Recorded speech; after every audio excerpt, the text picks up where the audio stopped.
Inurasan ko 6 minutes na solve yung problema. History in the making to.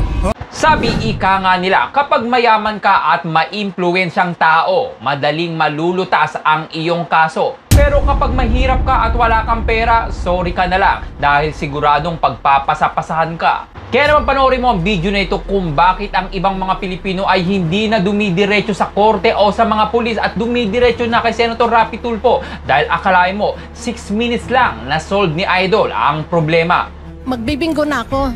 Yung sumigaw yung caller na sabi niya, Mami! Sabi niya, Powerball yan! And then yung mga tao nagsabi niya, 790 yes, 790. Oh. Lumapit yung manager sa akin. Sabi niya, Ma'am, the only thing I can do for you ay bibigyan kita ng 10,000 from his own pocket daw.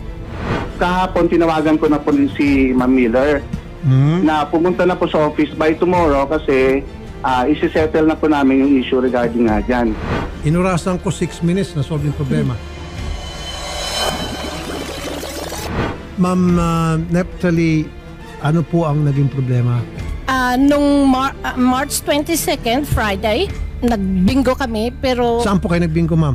Winford. And then, pinauna ko yung pamangkin ko doon na isa para bumili ng ticket.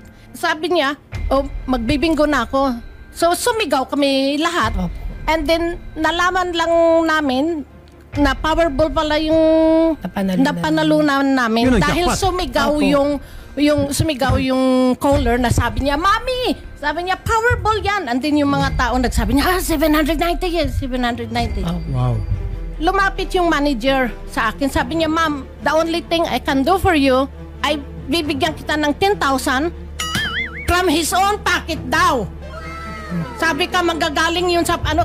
Ay, sinagot ko naman siya na sabi ko, oh, hell no. Magandang hapon po, Sir Neil. Alam niyo na po dahilan kung ba't po kami napatawag. Ano po, sir?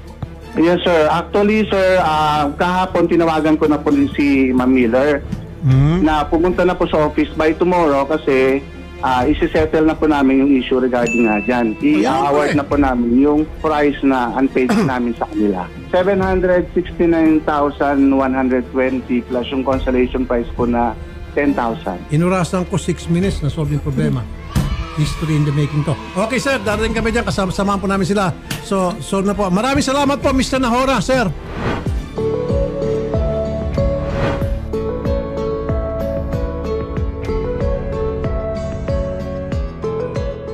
Ayun! Cash! Oh, cash!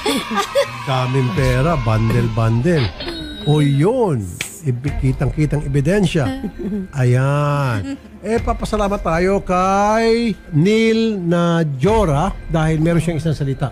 Makikita sa video na nagsumbong si Lola sa harap ni Senator Rapi Tulfo dahil ayaw daw ibigay ang kanyang napanalunan sa bingo na nagkakahalaga ng 769,000 pesos. Ma'am, case closed. Yes, sir. And I'm truly thankful sa tulong niyo dahil without your help, things wouldn't be.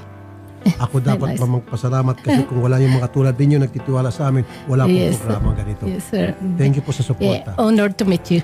I do have, I want to donate. Ma'am, hindi kami tumatanggap. I know. I want Walang to kapalit po ang servisyo namin. I know. I want to give it to yung sumunod sa amin na yung kahapon po. Yung parang naan sa elevator. Ay, sa elevator? Oo. Okay, sige, tawagan. Okay, yan pwede payag ako. Yes, sir. Pero kung yung mga tao ko, ako hindi. Magkano po yan? 20,000. Wow. Bilangin mo siya eh. Baka mamaya pag yan ay kumulang, ikaw ang bibintang. Sorry. 1, 2, 3, 4, 5, 6, 7, 8, 9, 10, 11, 12, 13. 14, 15, 16, 17, 18. Tingnan mo na. Buti na lang. Oh my God. 20. 19, 20. Okay. Ma'am Josephine Zapanta. Ma'am, kaya po kami napatawag kasi po meron kami very good news para sa inyo. Alam niyo ba kung ano yung good news? Hindi po, sir. Ano po yun, sir? Yun po, yung good news ko is 20. 20 po, ano po yun? 20. Isipin mo, ano yung sabihin ng 20? 20. 20. Opo, ano po yun? Yung letrang K. 20K. Sa letter K.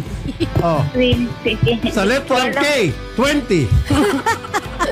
Ma'am Josephine, kahapon meron kayong nakasabay na balikbayan na nagpapatulong sa amin na maklaim niya yung kanyang jackpot na panalo sa Powerball sa Winford Hotel.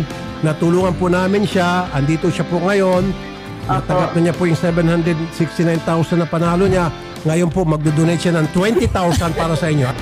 Ma'am Josephine, napanood ko yung ano niyo kahapon.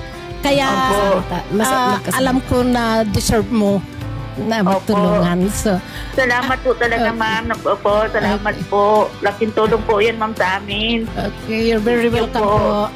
Opo, thank you po talaga po. Ma'am Neptali, you're so generous. You have a big heart. I thank you so much.